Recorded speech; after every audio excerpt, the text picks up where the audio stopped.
What if I told you that everything about how we live today, your morning commute, the clothes you're wearing, even the fact that you're watching this video on a mass-produced device, all stems from a period of roughly 100 years that completely transformed human civilization? Today, we're taking an epic journey through the Industrial Revolution, the most transformative period in human history that literally built the foundation of everything we call modern life. Picture this: in 1750, 90% of people lived on farms, made their own clothes, and rarely traveled more than 20 miles from where they were born. By 1850, millions were working in factories, wearing machine-made clothing and taking steam trains across continents. This wasn't gradual change. This was a complete revolution that happened in just 3 or 4 generations. So buckle up. We're about to explore how humanity went from making everything by hand to creating the interconnected, mechanized world we live in today. Trust me, this story has more twists, drama, and world-changing moments than any Hollywood blockbuster. Chapter 1: The World Before the Storm, 1750 to 1760.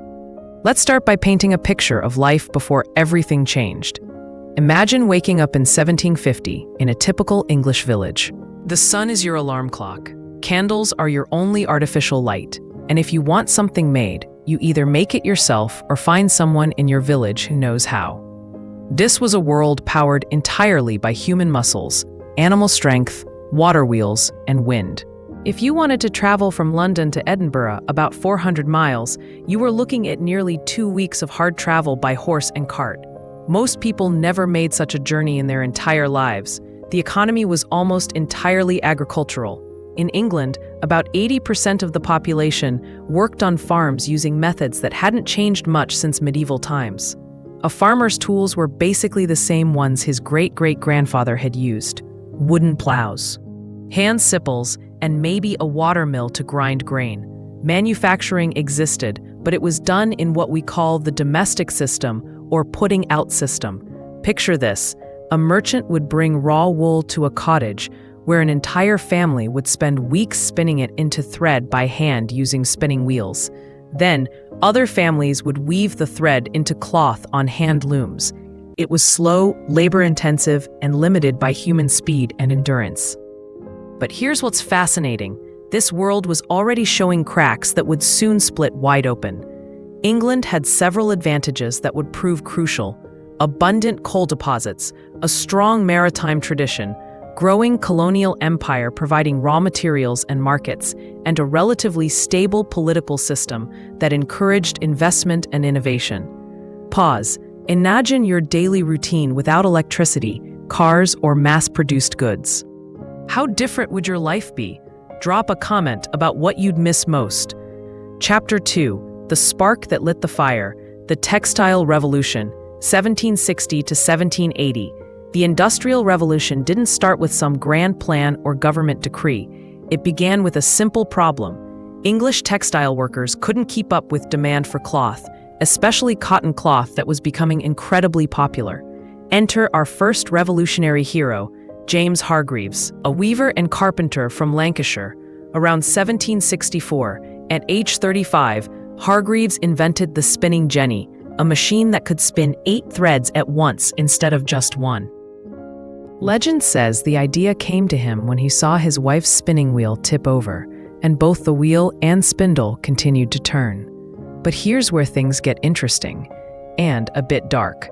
When Hargreaves tried to sell his jennies locally, angry hand spinners broke into his house and destroyed his machines. They weren't just being stubborn. They could see their livelihoods disappearing. This tension between technological progress and human displacement would become a recurring theme throughout the Industrial Revolution. Meanwhile, Richard Arkwright, a barber-turned-entrepreneur, was developing the water frame, a spinning machine that produced stronger thread and could be powered by water wheels. But Arkwright's real genius wasn't just mechanical, it was organizational.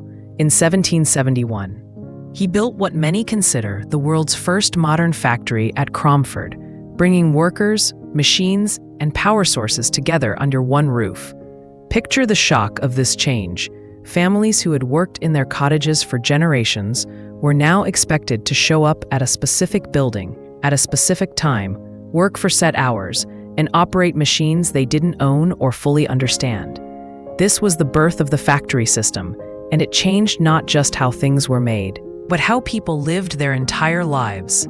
Then came Edmund Cartwright's power loom in 1785, mechanizing weaving just as spinning had been mechanized.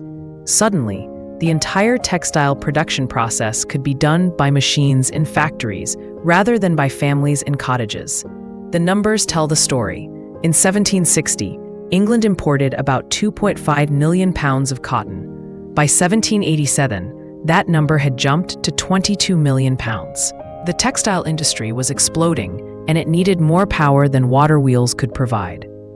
Chapter 3. The Power Revolution. Steam changes everything. 1760 to 1800. Now we come to what might be the single most important innovation of the Industrial Revolution, the steam engine. But here's something most people don't know. The steam engine wasn't invented during the Industrial Revolution. It was perfected during it. Thomas Newcomen had built the first practical steam engine back in 1712 for pumping water out of mines.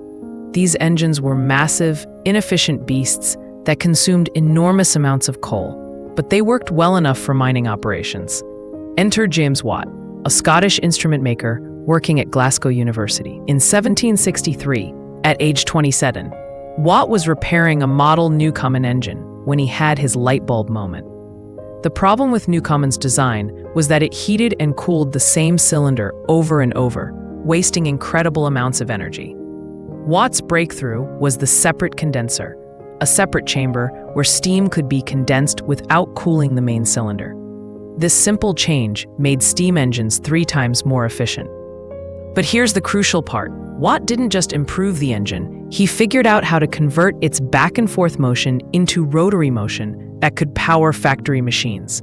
But even brilliant inventors need business partners. Watt teamed up with Matthew Boulton, an entrepreneur from Birmingham, who had the capital and business skills to turn Watt's invention into a commercial success. Their partnership, formed in 1775, became the template for how innovation and entrepreneurship could work together. The first Boulton and Watt steam engine installed in a cotton mill began operating in 1785. Within a decade, steam engines were powering textile mills, iron works, and eventually transportation itself. For the first time in human history, manufacturing wasn't limited by geography. You didn't need to be near a fast-flowing river to power your factory. The cultural impact was enormous. Steam engines meant factories could be built in cities, concentrating workers and creating entirely new social dynamics. The rhythmic puffing of steam engines became the heartbeat of industrial civilization. Chapter 4. Iron, Coal, and the Foundation of Industrial Society. 1780 to 1820. Steam engines were hungry beasts. They needed coal, and lots of it. They also needed iron for their construction.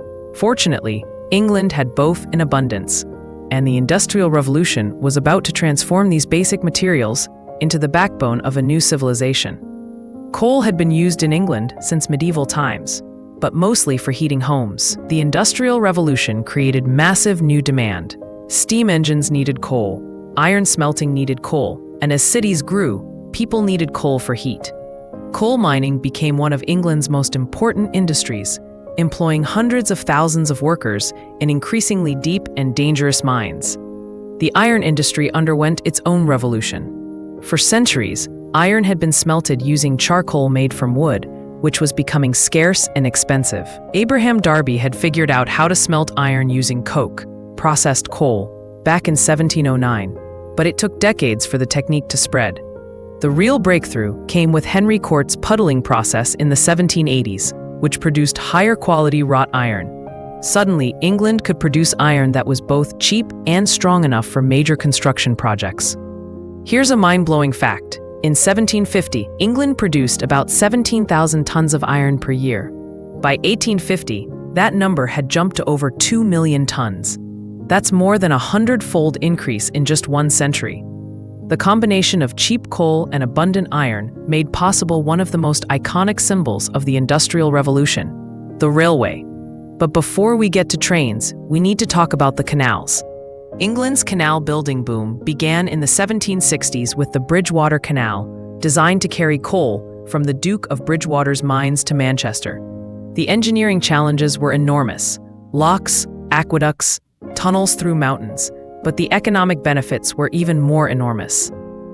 The cost of transporting coal dropped by more than half overnight. Canal mania swept England. Between 1790 and 1810, over 2,000 miles of canals were dug, connecting industrial centers with ports and raw material sources. These weren't just transportation routes. They were the circulatory system of the new industrial economy. But canals had limitations. They froze in winter, they were slow, and they couldn't go everywhere. The solution was already being tested in the mines: rails and steam-powered vehicles. Chapter 5: The Railway Revolution, Shrinking the World, 1800 to 1840. Picture this scene. September 15, 1830, a crowd of 15,000 people has gathered to witness something never seen before in human history. The Liverpool and Manchester Railway is opening, featuring a locomotive called the Rocket, designed by George Stephenson. This wasn't just the opening of a railway. This was the moment the world became a smaller place. Railways didn't appear overnight. The concept started in mines, where horse-drawn carts ran on wooden rails to move coal more efficiently. Richard Trevithick built the first steam locomotive in 1804, but it was too heavy for the existing tracks. George Stephenson, a self-taught engineer from Newcastle, spent years perfecting both locomotives and the tracks they ran on. His breakthrough was understanding that locomotives and railways were a complete system. You couldn't just build better engines. You needed better tracks, better scheduling, better organization. The Liverpool and Manchester Railway proved that steam trains could carry passengers and cargo faster, more reliably, and more cheaply than any previous form of transportation. The journey that once took a full day by stagecoach now took just a few hours by train. But here's what really changed everything. Railways created the concept of standard time. Before railways, every town kept its own time based on the sun. But when you're running trains on schedules across hundreds of miles, everyone needs to agree on what time it is. Railway companies literally synchronized the clocks of an entire nation. The economic impact was staggering. Railways could carry goods that were too heavy or bulky for canals. Fresh food could be transported from farms to cities before it spoiled. Raw materials could flow to factories, and finished goods could reach markets hundreds of miles away. Railway mania hit England in the 1840s. Investors poured money into railway companies, and by 1850, England had over 6,000 miles of railway track. Similar booms were happening across Europe and North America. The world was literally being connected by iron rails. But railways did more than move people and goods. They created entire industries. Railway construction required enormous amounts of iron, creating demand that drove technological improvements in iron production. Railways needed precise scheduling, leading to advances in communications and management. They needed standardized parts, promoting mass production techniques. Think about this. In 1800, the fastest any human had ever traveled was about 30 miles per hour on horseback for short distances. By 1850, ordinary people were routinely traveling at 60 miles per hour in steam trains. The psychological impact was enormous. Suddenly, the world felt both smaller and full of possibilities. Chapter 6: The Dark Side of Progress, Working Conditions and Social Impact, 1780 to 1840. Now we need to talk about the human cost of all this progress. The Industrial Revolution created incredible wealth and technological advancement, but it also created working and living conditions that were often horrific by modern standards. In the early textile mills, entire families worked together, men, women, and children as young as 5 or 6 years old. The work was dangerous. Unguarded machinery could catch clothing or hair, leading to serious injuries or death. The hours were brutal. 12 to 16-hour days, 6 days a week were common. Children were particularly vulnerable. Mill owners preferred to hire children because their small fingers could tie broken threads and crawl under machinery. The Factory Act of 1833 was groundbreaking because it limited children under 13 to working only 9 hours a day and required 2 hours of education daily. That's right, A 9-hour workday for children was considered progressive reform. Living conditions in industrial cities were often appalling. Workers crowded into hastily built tenements with no sanitation, limited clean water, and no waste disposal systems. Manchester, the world's first industrial city, became a symbol of both progress and urban decay. Friedrich Engels, who would later co-write the Communist Manifesto with Karl Marx, described Manchester in the 1840s. A whole Irish district lies in ruins. The cottages are old, dirty, and of the smallest sort, the streets uneven, fallen into ruts and in part without drains or pavement. But here's the complex reality. As terrible as these conditions were, they were often better than the rural poverty that drove people to the cities in the first place. Agricultural workers were being displaced by new farming techniques, and factory jobs, however awful, offered steady wages. The Industrial Revolution also created entirely new social classes. A traditional division between aristocracy and peasants was joined by industrial capitalists, factory owners, and industrial workers, the proletariat. These new classes had different interests, different values, and different visions for society. This raises a tough question. Was the short-term suffering worth the long-term progress? What do you think? Let me know in the comments. Chapter 7, Rebellion, Reform, and Revolution, Social Responses, 1800 to 1850.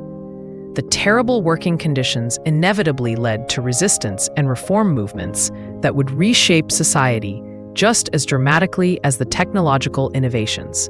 The Luddites, active between 1811 and 1816, became symbols of resistance to industrial change. These skilled textile workers, mainly in Nottinghamshire, Yorkshire, and Lancashire, destroyed machinery they blamed for unemployment and wage cuts. They weren't mindlessly anti-technology. They were skilled craftsmen whose livelihoods were being destroyed by machines operated by unskilled workers at lower wages. The government's response was swift and harsh. Machine breaking became a capital offense, and several Luddites were executed. But the movement revealed the deep social tensions created by rapid industrialization. More successful were the organized labor movements. Workers began forming unions, despite laws that made them illegal. The 1834 case of the Tolpuddle Martyrs, 6 agricultural workers transported to Australia for forming a union, became a rallying point for the early labor movement. The Reform Act of 1832 began extending voting rights to middle-class men in industrial cities, giving the new industrial bourgeoisie political power to match their economic influence. This was crucial because industrial interests often conflicted with traditional aristocratic interests. Perhaps most importantly, reform movements began addressing the worst abuses of industrial capitalism. The Factory Act of 1833 was just the beginning. The 10 Hours Act of 1847 limited the working day for women and children to 10 hours. The Public Health Act of 1848 began addressing the sanitary conditions in industrial cities. These reforms weren't just humanitarian, they were practical. Healthy, educated workers were more productive than exhausted, illiterate ones. The Industrial Revolution was creating its own need for social reform. What's fascinating is how the Industrial Revolution also created the tools for its own criticism and reform. Mass-produced books and newspapers spread ideas faster than ever before. Railways allowed reformers to travel and organize across vast distances. The concentration of workers in cities made collective action possible in ways that had been impossible when people were scattered across rural areas. Chapter 8. The Second Industrial Revolution. Steel, Chemicals, and Electricity, 1840 to 1900. Just when you might think the pace of change would slow down, the Industrial Revolution entered its second phase with innovations that made the first phase look almost quaint. The key breakthrough was steel. Iron was good, but steel, iron with just the right amount of carbon, was revolutionary. The problem was that making high-quality steel was incredibly difficult and expensive using traditional methods. Henry Bessemer changed everything in 1856 with his converter process. By blowing air through molten iron, the Bessemer process could produce steel quickly and cheaply. Steel production costs dropped by about 75%, making it practical for construction, railways, and machinery. The impact was immediate and dramatic. The Brooklyn Bridge, completed in 1883, was one of the first major structures to use steel cables. The Eiffel Tower, built for the 1889 Paris Exposition, showcased steel's strength and versatility. Skyscrapers became possible because steel frames could support buildings taller than ever before. Meanwhile, the chemical industry was creating entirely new materials and processes. William Perkins' accidental discovery of synthetic dye in 1856 created the modern chemical industry. Suddenly, colors that had been rare and expensive could be mass-produced. But the most transformative innovation of the Second Industrial Revolution was electricity. Michael Faraday had discovered the principles of electromagnetic induction back in 1831, but it took decades to develop practical applications. Thomas Edison's Menlo Park Laboratory, established in 1876, was basically the world's first industrial research and development facility. Edison didn't just invent the practical incandescent light bulb. He created the entire electrical power system: generators, distribution networks, meters, and safety systems. Here's a crazy thought. Edison's Pearl Street Station in New York, which began operation in 1882, served just 85 customers. Today, that same area probably has more electrical devices than Edison served customers in his entire first year. But Edison's direct current system had limitations. Nikola Tesla's alternating current system, promoted by George Westinghouse, could transmit electricity over much longer distances. The war of currents between Edison and Westinghouse in the 1880s was ultimately won by AC, which is still the standard today. Electric power transformed manufacturing. Steam engines had been powerful but inefficient for small-scale work. Electric motors could power individual machines, making factories more flexible and efficient. Electric lighting extended the working day and made factories safer. Chapter 9. The Global Spread Industrial Revolution goes worldwide 1800 to 1900. The Industrial Revolution didn't stay in England. Like a technological wildfire, it spread across Europe, North America, and eventually the world, but each country experienced it differently based on their unique circumstances. Germany's industrialization was particularly dramatic. Starting later than England, Germany could learn from English mistakes and adopt the most advanced technologies immediately. The creation of the German Empire in 1871 provided a large unified market and strong government support for industry. German industrial growth was staggering. Steel production increased from 169,000 tons in 1871 to over 13 million tons by 1910. German companies like Krupp became global leaders in steel and armaments. The chemical industry, pioneered by companies like BASF and Bayer, made Germany the world leader in industrial chemistry. France industrialized more gradually, maintaining a balance between industry and agriculture. French innovations focused on precision manufacturing, luxury goods, and engineering marvels like the Suez Canal and the Panama Canal, though that one nearly bankrupted the French company that started it. The United States presented unique opportunities and challenges. Vast natural resources, a growing population, and minimal government regulation created ideal conditions for rapid industrial growth. But the huge distances required different solutions. American industry focused on mass production and standardization even more than European industry. The American system of manufacturing, pioneered by Eli Whitney and others, emphasized interchangeable parts and assembly line production. This approach reached its peak with Henry Ford's assembly line production of the Model T automobile in the early 1900s. Russia's industrialization came late, but with tremendous intensity. The Trans-Siberian Railway, completed in 1905, was one of the greatest engineering projects of the 19th century, connecting European Russia with the Pacific Ocean across 6,000 miles of harsh terrain. Japan's industrial transformation was perhaps the most dramatic of all. After centuries of isolation, Japan began industrializing in the 1860s following the Meiji Restoration. Within 50 years, Japan had become an industrial and military power, capable of defeating Russia in the 1904-1905 war. Each country's industrial experience reflected its culture, resources, and political system, but certain patterns were universal: urbanization, new social classes, environmental challenges, and the need to balance progress with social stability. Chapter 10. The Communications Revolution, Connecting the Industrial World, 1830 to 1900.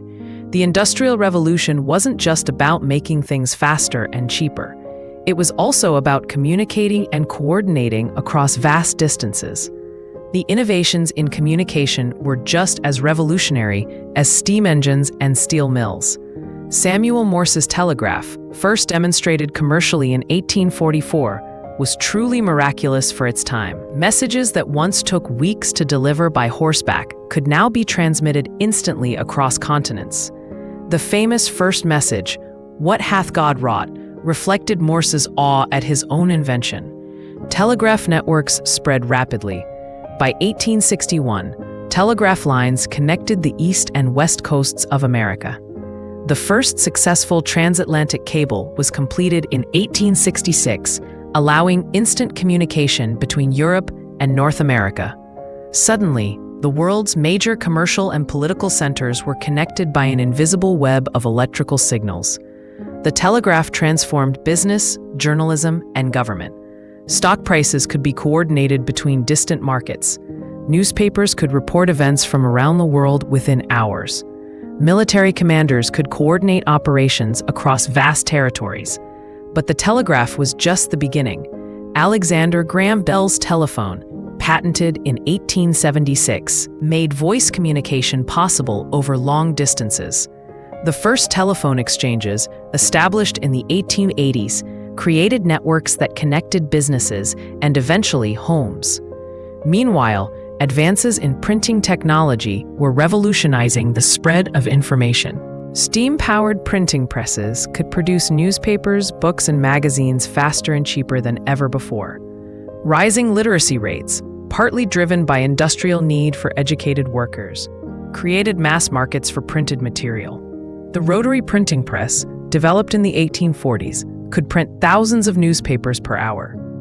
By the 1880s, major newspapers were printing over 100,000 copies daily. Information was becoming a mass commodity. Photography, invented in the 1820s and 1830s, added visual documentation to human communication. By the 1880s, photographs could be reproduced in newspapers and magazines, giving people visual access to distant places and events. All these communication innovations worked together to create what we might call the first global information network. Events in one part of the world could be known and discussed everywhere within hours or days, rather than months. Chapter 11. Transportation Revolution, Moving People and Goods 1800 to 1900. We've talked about railways, but the transportation revolution encompassed much more than trains. The Industrial Revolution transformed how people and goods moved by land, sea, and eventually air. At sea, the steamship was as revolutionary as the railway on land. The first commercially successful steamboat, Robert Fulton's Clermont, began service on the Hudson River in 1807. Early steamships were limited to rivers and coastal waters because they needed enormous amounts of coal and couldn't carry enough fuel for ocean crossings. The breakthrough came with more efficient engines and the development of screw propellers to replace paddle wheels. By the 1840s, steamships were crossing the Atlantic regularly. The Great Western Railway Company established scheduled steamship service between Bristol and New York, creating the first reliable transatlantic passenger service. The opening of the Suez Canal in 1869 dramatically shortened the route between Europe and Asia, cutting thousands of miles from the journey to India and the Far East. This French-built engineering marvel was 100 miles long and took 10 years to construct. But it revolutionized global trade. On land, road improvements were less dramatic but equally important. The macadamized roads developed by John Macadam in the early 1800s provided smooth, durable surfaces that could handle heavy traffic. These roads, combined with improved horse-drawn vehicles, created efficient, local transportation networks that fed into the railway system. The bicycle, invented in its modern form in the 1880s, gave individuals unprecedented mobility. For the first time, ordinary people could travel 10 to 20 miles quickly and cheaply without relying on horses or public transportation. The The bicycle craze of the 1890s was a preview of how personal transportation would transform society. And then came the automobile. Carl Benz built the first practical gasoline-powered automobile in 1885 to 1886, but early cars were expensive toys for the rich. Henry Ford's assembly line production of the Model T, beginning in 1908, made cars affordable for middle-class families and launched the automotive age. Each transportation innovation built on previous ones. Railways required telegraph communications for scheduling and safety. Steamships used steel hulls and precision-manufactured engines. Automobiles combined advances in metallurgy, chemistry for gasoline, and precision manufacturing. Chapter 12, the environmental and urban transformation. The Industrial Revolution didn't just change how things were made. It completely transformed the environment and created the modern city. These changes were so dramatic that they're still shaping how we live today. Industrial cities grew at unprecedented rates. Manchester, England grew from about 25,000 people in 1772 to over 400,000 by 1850. Chicago grew from a small trading post to a major industrial city of over 1 million people between 1830 and 1890. This wasn't gradual urban growth, it was urban explosion. These rapidly growing cities faced enormous challenges. Traditional urban infrastructure couldn't handle the sudden influx of people. Housing was built quickly and cheaply, often without basic sanitation. Open sewers ran through the streets. Waste disposal was primitive or non-existent. The environmental consequences were severe. Coal-burning factories and homes filled the air with smoke and soot. Industrial chemicals polluted rivers and streams. The famous London fog was actually a mixture of natural fog and industrial pollution that could be so thick it stopped all transportation. But cities also drove innovation in infrastructure and public health. The Great Stink of London in 1858, when the Thames became so polluted that Parliament had to be suspended, led to the construction of a comprehensive sewer system that became a model for cities worldwide. Gas lighting, introduced in London in the 1810s, made city streets safer at night. Public water systems, though often inadequate, were better than the wells and streams that served rural areas. Police forces and fire departments developed to handle urban challenges. The industrial city also created new forms of social organization. Department stores, public parks, museums, and libraries emerged as institutions serving urban populations. Mass transportation, initially horse-drawn omnibuses and streetcars, later electric trolleys and subways, made it possible for people to live and work in different parts of the city. Here's something to think about.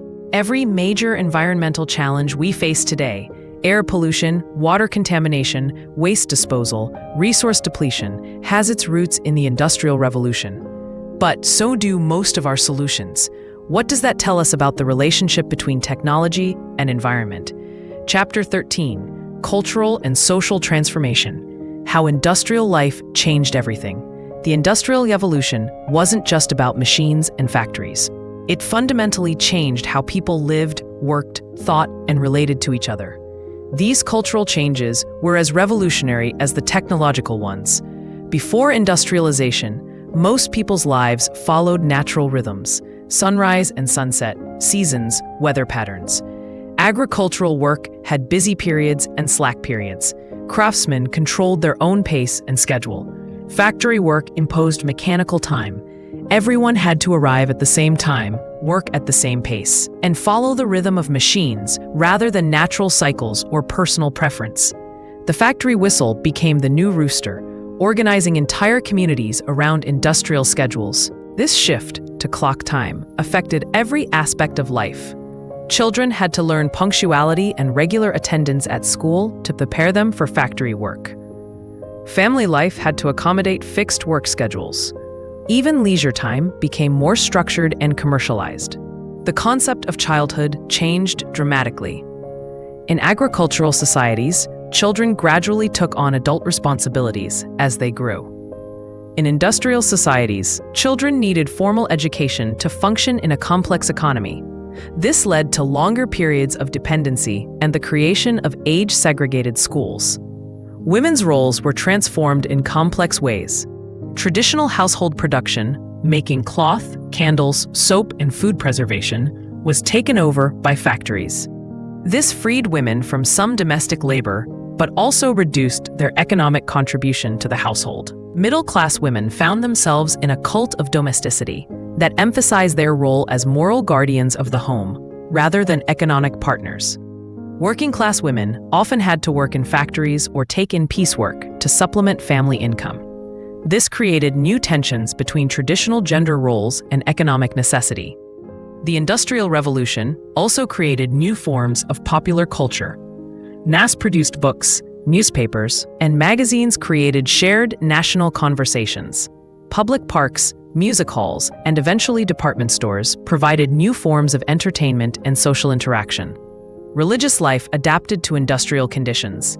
New denominations like Methodism appealed particularly to industrial workers, emphasizing personal redemption and social improvement.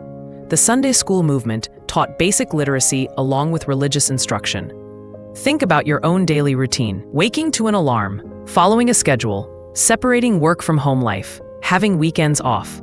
All of these patterns were created during the Industrial Revolution and would seem bizarre to someone from 1750. Chapter 14, The Inventors and Entrepreneurs, the people who made it happen. Behind every major innovation of the Industrial Revolution were remarkable individuals who combined technical skill, business sense, and sheer determination to turn ideas into reality. James Watt wasn't just a brilliant engineer, he was also a canny businessman who understood the importance of patents and partnerships. His improvement to the steam engine was crucial, but equally important was his business model of leasing engines and taking payment based on the coal savings they provided. Richard Arkwright, the father of the factory system, started as a barber but became one of the richest men in England through his water-frame spinning machine and factory organization. Arkwright didn't just invent a machine. He invented a complete system of production that became the template for industrial capitalism. Josiah Wedgwood revolutionized pottery production, but also pioneered many business practices we take for granted: branded products, money-back guarantees, traveling salesmen, and catalog sales. His factories were among the first to implement systematic quality control and division of labor. Matthew Boulton, Watt's business partner, was perhaps the first true industrial entrepreneur. His Soho manufactory near Birmingham employed over 700 workers, producing everything from buttons to steam engines. Boulton understood that successful industrialization required not just good technology, but also skilled workers, efficient organization, and access to capital and markets. The Darby family at Coalbrookdale pioneered iron smelting with coke and cast iron construction. The Iron Bridge, completed in 1779, was the first major structure made entirely of cast iron and became a symbol of the new industrial age. George Stephenson, the father of railways, combined technical innovation with practical problem-solving. He didn't just build better locomotives. He figured out the optimal rail gauge, 4 feet 8.5 inches, still used today, developed better track construction methods, and trained the first generation of railway engineers. These entrepreneurs shared certain characteristics. They were willing to take enormous risks. They understood that technical innovation had to be combined with effective business organization, and they were able to attract and manage large amounts of capital. But they also operated in a unique historical moment when traditional authority structures were weakening, capital was becoming more mobile, and markets were expanding rapidly. The Industrial Revolution created opportunities for these entrepreneurs, but their individual talents and decisions shaped how those opportunities developed. Chapter 15, Government, Politics, and Industrial Policy. The relationship between government and industry during the Industrial Revolution was complex and evolved dramatically over time. Understanding this relationship helps explain why the Industrial Revolution succeeded in some places and times, but not others. Initially, the British government's role was mostly to stay out of the way. The laissez-faire philosophy argued that free markets and individual initiative would produce the best outcomes for society. This hands-off approach allowed entrepreneurs to experiment with new technologies and business models without bureaucratic interference. But government policy still mattered enormously. Patent laws, established in 1624 but refined throughout the 18th century, gave inventors exclusive rights to profit from their innovations. This encouraged investment in research and development, while eventually allowing knowledge to become public. Trade policies were equally crucial. The Navigation Acts restricted colonial trade to benefit British merchants and manufacturers. High tariffs protected British industry from foreign competition, while Britain's naval power opened overseas markets for British goods. Banking and financial regulations evolved to support industrial investment. The Bank of England, established in 1694, provided financial stability and credit. Joint stock companies allowed multiple investors to pool resources for large industrial projects, while limiting individual risk. As industrial problems emerged, government gradually took on new responsibilities. The Factory Acts, beginning in 1833, regulated working conditions. Public health legislation addressed urban sanitation problems.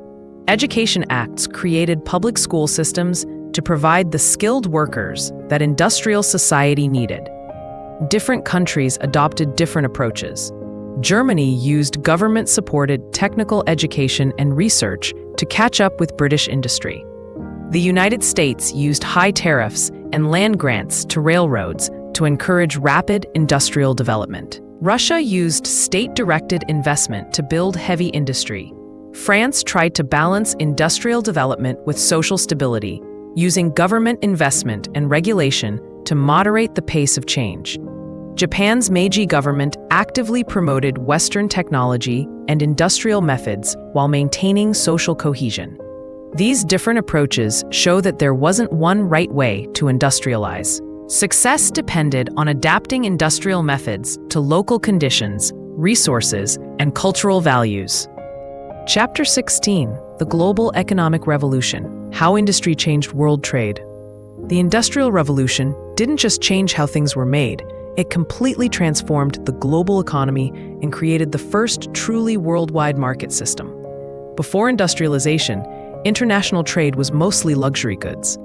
Spices, silk, precious metals, and other items that were valuable enough to justify the cost and risk of long-distance transportation. Most people consumed goods produced within a few miles of where they lived. Industrial production changed everything. Factories could produce goods far cheaper than handcrafts, but they needed much larger markets to justify their investment. A single textile mill could produce more cloth than an entire region could consume. This created what economists call the Great Specialization. Different regions focused on what they could produce most efficiently. Britain became the workshop of the world, producing manufactured goods. The American South specialized in cotton production. India became a source of raw materials. Australia and Argentina supplied wool and beef to European markets. The numbers are staggering. British cotton textile exports increased from £355,000 in 1751 to over £46 million in 1861, a more than 100-fold increase. British iron exports grew from virtually nothing to over 1 million tons per year by the 1870s. This global trade network required new financial institutions. International banking houses, like the Rothschilds, coordinated currency exchange and credit across multiple countries.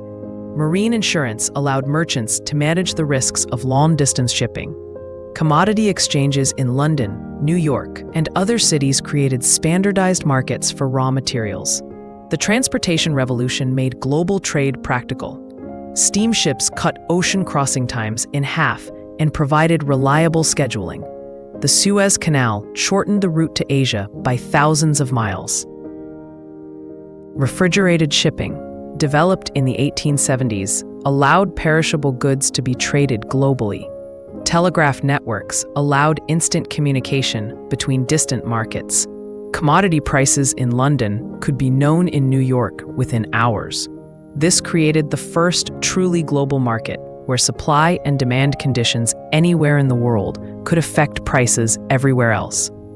Here's a thought experiment. Look around you right now and try to find something that was made entirely within 100 miles of where you're sitting. It's harder than you think, right? That global supply chain started during the Industrial Revolution, but this global integration had a dark side. Industrial nations often used their technological and military advantages to force trade relationships on less developed regions. The Opium Wars forced China to open its markets to British goods. Colonial empires were restructured to supply raw materials to European factories and buy manufactured goods in return. This created what we now recognize as economic dependency. Regions that specialized in raw material production often found themselves economically subordinate to the industrial nations that controlled manufacturing and finance. Chapter 17, The Second Wave, Chemicals, Electricity, and Steel, 1870 to 1914. Just when you might think the pace of change would slow down, the Industrial Revolution entered what historians call its second phase, and this phase was even more transformative than the first. The Steel Revolution was fundamental to everything else that followed. The Bessemer process, invented in 1856, and later the open hearth process, made high-quality steel available in large quantities at reasonable prices. Steel was stronger and more versatile than iron, opening up entirely new possibilities in construction, transportation, and machinery. The Brooklyn Bridge, completed in 1883, demonstrated steel's potential for construction. At 1,595 feet, it was the longest suspension bridge in the world, and used steel cables instead of the iron chains used in earlier bridges. The bridge became a symbol of American industrial achievement and engineering prowess. Skyscrapers became possible with steel frame construction. The Home Insurance Building in Chicago, completed in 1885, is often considered the first true skyscraper. By the 1890s, buildings over 10 stories tall were being built in major American cities. The electrical revolution was equally transformative. Thomas Edison's Pearl Street Station, which began operating in New York in 1882, was the world's first central electrical power plant. Within a decade, electric lighting was replacing gas lighting in major cities across America and Europe. But electricity did more than provide lighting. Electric motors could power individual machines and factories, making production more flexible and efficient than the belt-driven systems powered by steam engines. Electric streetcars replaced horse-drawn vehicles in cities. Electric elevators made skyscrapers practical for human use. The war of currents between Thomas Edison's direct current system and George Westinghouse's alternating current system was ultimately won by AC, which could transmit power over much longer distances. This allowed electrical generation to be centralized in large, efficient power plants. The chemical industry created entirely new materials and processes. The synthetic dye industry, starting with William Perkins' discovery of mauve in 1856, produced colors that had never existed in nature. German companies like BASF and Bayer became world leaders in industrial chemistry. Artificial fertilizers, developed by German chemist Fritz Haber in the early 1900s, revolutionized agriculture by allowing farmers to grow crops in soils that had been exhausted by intensive farming. A Haber process for synthesizing ammonia from nitrogen and hydrogen became one of the most important industrial processes ever developed. Photography evolved from a curiosity to a mass medium. George Eastman's Kodak camera, introduced in 1888 with the slogan, "You press the button, we do the rest," made photography accessible to ordinary consumers for the first time. The internal combustion engine, perfected in the 1880s, initially seemed less important than steam engines or electric motors. But it had one crucial advantage: it didn't need to be connected to a power source. This mobility would soon revolutionize transportation with automobiles and eventually airplanes. Chapter 18: The Human Cost and Social Reform Movement. As industrial technology became more sophisticated, so did understanding of its human costs and the need for systematic reform. The late 19th century saw the emergence of organized movements to address the problems created by rapid industrialization. The labor movement grew more organized and effective. The Knights of Labor, formed in 1869, aimed to organize all workers regardless of skill level. The American Federation of Labor, formed in 1886, focused on practical gains like higher wages and shorter hours for skilled workers. The 8-hour day became a rallying cry for workers across the industrialized world. The Haymarket Affair in Chicago in 1886, where a labor demonstration turned violent, became an international symbol of workers' struggles. May 1st is still celebrated as International Workers' Day in many countries to commemorate these events. Women's roles in industry and society were changing rapidly. The new woman of the 1890s was more educated, more independent, and more likely to work outside the home than her mother had been. Women's suffrage movements gained strength as women argued that industrial society required their participation in political decisions. Child labor reform made significant progress. Photographs by Louis Hine and others documented the brutal conditions faced by child workers in mills, mines, and factories. State laws gradually raised the minimum age for industrial work and required school attendance. The settlement house movement, led by reformers like Jane Addams in Chicago and Toynbee Hall in London, brought middle-class reformers into direct contact with urban industrial communities. These institutions provided education, healthcare, and social services while also gathering data about industrial conditions. Occupational safety became a major concern as industrial accidents killed and injured thousands of workers annually.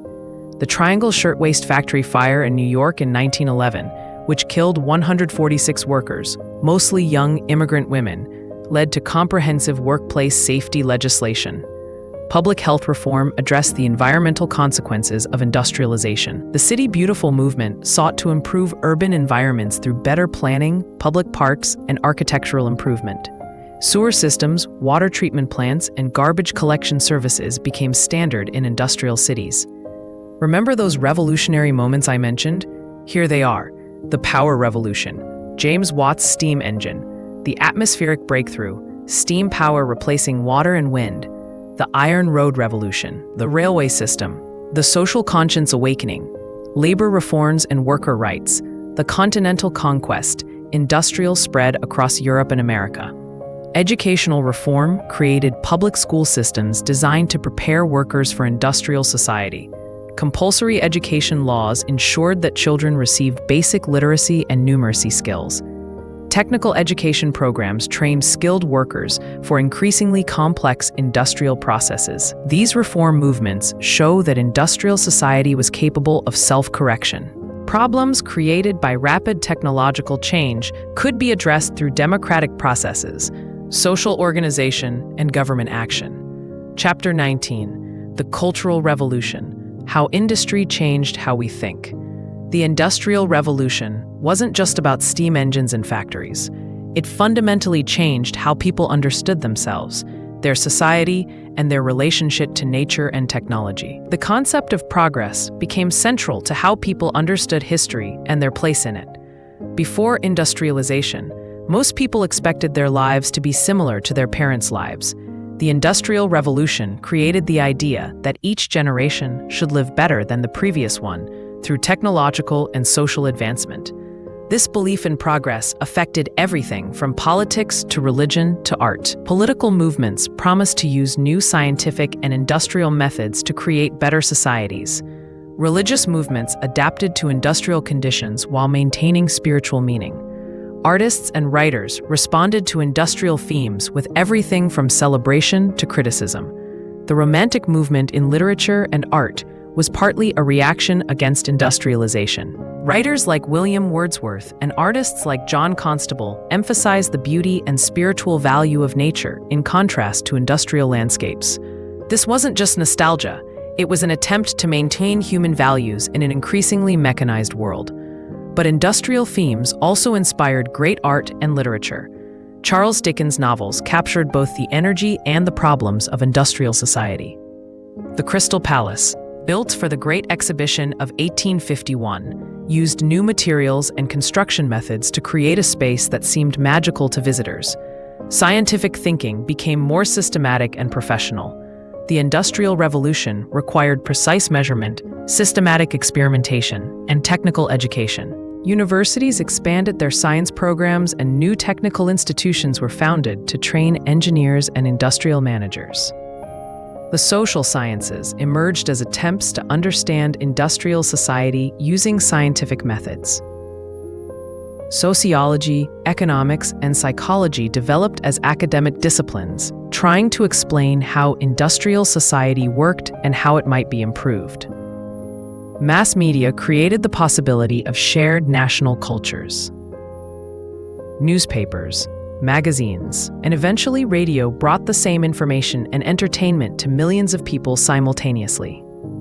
This created common reference points and shared experiences that hadn't existed before. Consumer culture began to emerge as mass production made more goods available at lower prices. Department stores created new forms of retail experience.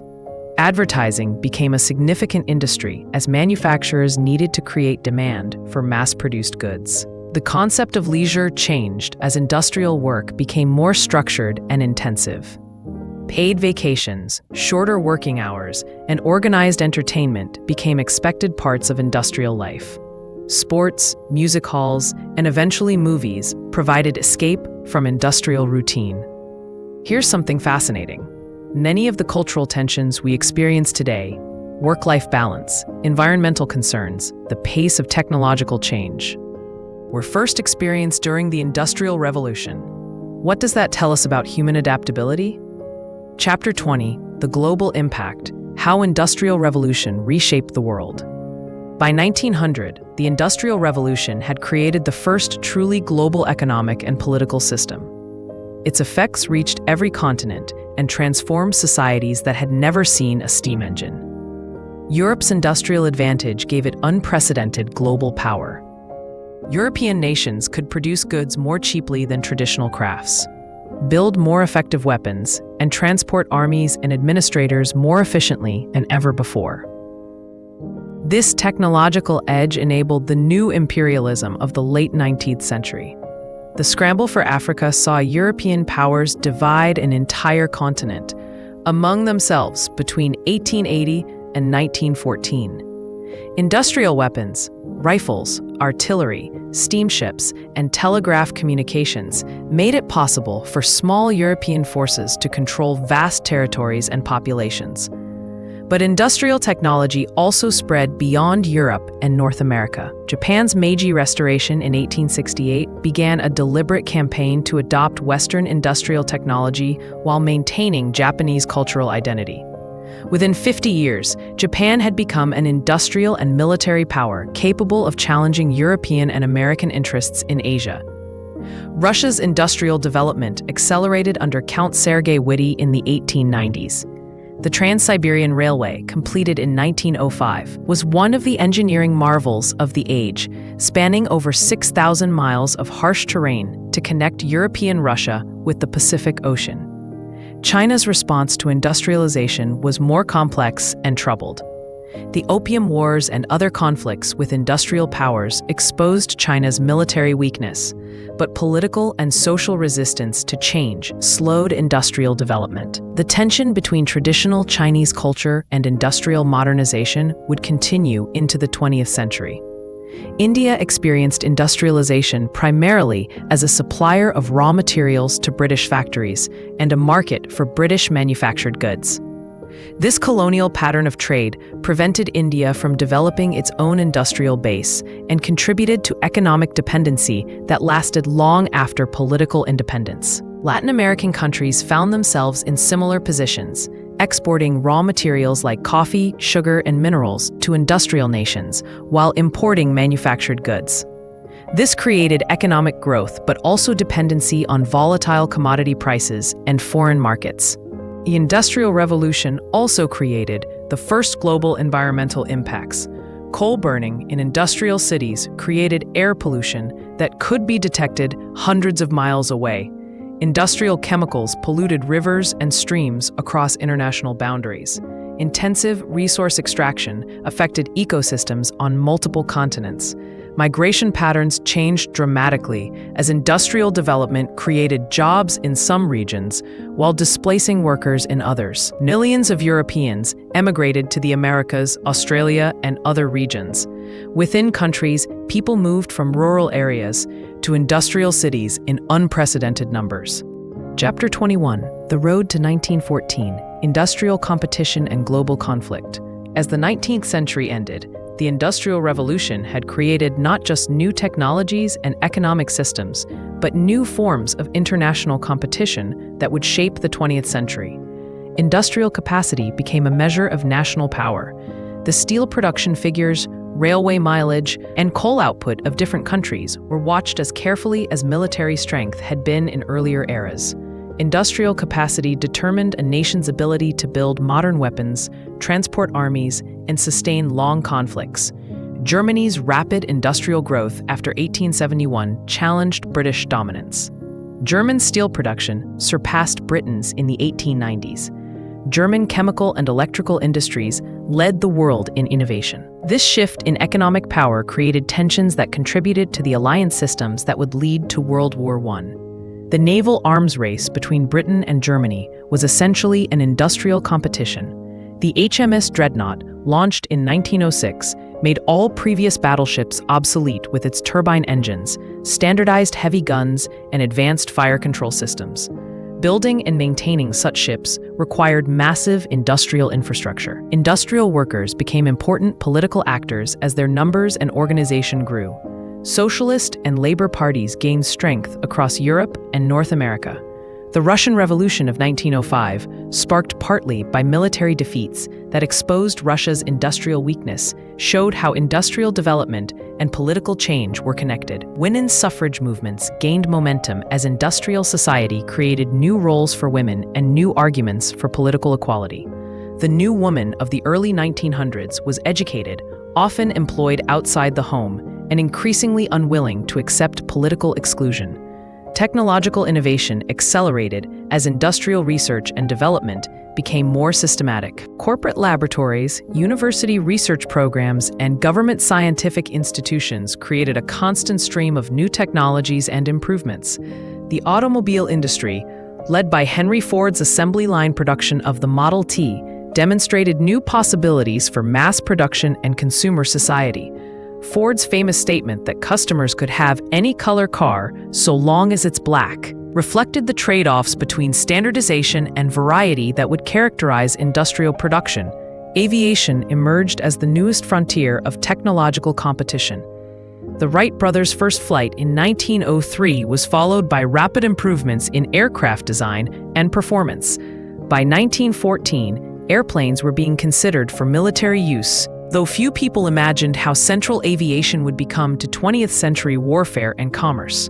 By 1914, the world had been completely transformed. A person born in 1850 had witnessed the invention of electric lighting, the telephone, the automobile, the airplane, motion pictures, and radio. Cities had grown to sizes never before seen in human history. Global communication and transportation networks connected the world in ways that would have seemed magical to earlier generations. Chapter 22, The Legacy: How Industrial Revolution Continues to Shape Our World. As we wrap up this epic journey through the Industrial Revolution, let's talk about something that might surprise you. We're still living through it. The patterns, institutions, and ways of thinking created between 1750 and 1914 continue to shape how we live today. Your daily routine is structured around industrial time, fixed schedules, punctuality, separation between work and home life. Your education was designed to prepare you for industrial work. Standardized curriculum, age-based grades, emphasis on following instructions and meeting deadlines. The cities we live in were largely shaped by industrial development. Even modern suburbs reflect industrial patterns: the separation of residential and commercial areas, dependence on transportation networks, standardized construction methods. Our economic system, capitalism, with its emphasis on efficiency, competition, and technological innovation, was forged during the Industrial Revolution. The ongoing tension between free markets and government regulation dates back to debates about factory conditions and workers' rights in the 19th century. Many of our environmental challenges have industrial origins. Climate change is largely caused by burning fossil fuels for energy, a practice that began with coal-powered steam engines. Pollution, resource depletion, and habitat destruction all have their roots in industrial production methods. But our solutions to these problems also draw on industrial approaches. Renewable energy technologies use mass production methods pioneered during the Industrial Revolution. Environmental monitoring relies on scientific methods developed to understand industrial processes. The social reforms of the Industrial Revolution, labor rights, public education, workplace safety, urban planning, provide models for addressing current challenges. The idea that technological progress should be accompanied by social reform remains influential in how we think about innovation. Here's a mind-bending thought. Your smartphone contains more computing power than NASA used to land on the moon, but it's manufactured using principles of mass production developed in 19th century factories. How's that for continuity between past and present? Global economic integration, which we now call globalization, began during the Industrial Revolution. The challenges of managing a global economy, coordinating different currencies, regulating international trade, addressing economic inequality between regions, were first encountered in the 19th century. The cultural impacts continue as well. Our faith in progress through technology, our urban lifestyle, our consumer culture, our mass media, all of these have their origins in the Industrial Revolution. Even our concerns about these developments echo debates from the 19th century. Chapter 23, Lessons for Today, What the Industrial Revolution Teaches Us. The Industrial Revolution offers crucial insights for understanding our current technological transformations: artificial intelligence, biotechnology, renewable energy, and space exploration. First, technological change is never just about technology. The steam engine mattered because it enabled new forms of social and economic organization. Similarly, artificial intelligence will transform society not just through automation, but by changing how we work, learn, and relate to each other. Second, the benefits and costs of technological change are usually unevenly distributed. The Industrial Revolution created enormous wealth, but also tremendous hardship for many workers and communities. Current technological changes show similar patterns. Some people and regions benefit greatly while others are left behind. Third, social institutions can be adapted to manage technological change. The problems created by industrialization, unsafe working conditions, urban overcrowding, environmental pollution, were eventually addressed through democratic processes, government regulation, and social organization. This suggests that current challenges can also be managed through human agency and collective action. Fourth, education and retraining are crucial for helping people adapt to technological change. The Industrial Revolution required new forms of education: public schools, technical training, adult education, to prepare people for industrial work. Our current technological transformation requires similar investments in human development. Fifth, international cooperation becomes more important as technology creates global connections and challenges. The Industrial Revolution created global economic integration that required new forms of international coordination. Current challenges like climate change and artificial intelligence governance require even more extensive global cooperation. From steam to smartphones, the continuous revolution. So there you have it. The epic story of how humanity transformed itself from an agricultural society making everything by hand to an industrial civilization capable of mass production, global communication, and technological innovation. The Industrial Revolution wasn't just a series of inventions or economic changes. It was a fundamental transformation in how humans relate to nature, to each other, and to the possibilities of life itself. In less than 200 years, we went from a world where most people lived and died within a few miles of where they were born, to a world where goods, information, and people move freely across continents. The courage and creativity of the people we've met today, James Watt struggling to perfect his steam engine, the anonymous workers who built the railways, the reformers who fought for better working conditions, the entrepreneurs who risked everything on new technologies, all of them contributed to building the world we live in today. But here's what's truly remarkable. The Industrial Revolution shows us that ordinary people can create extraordinary change.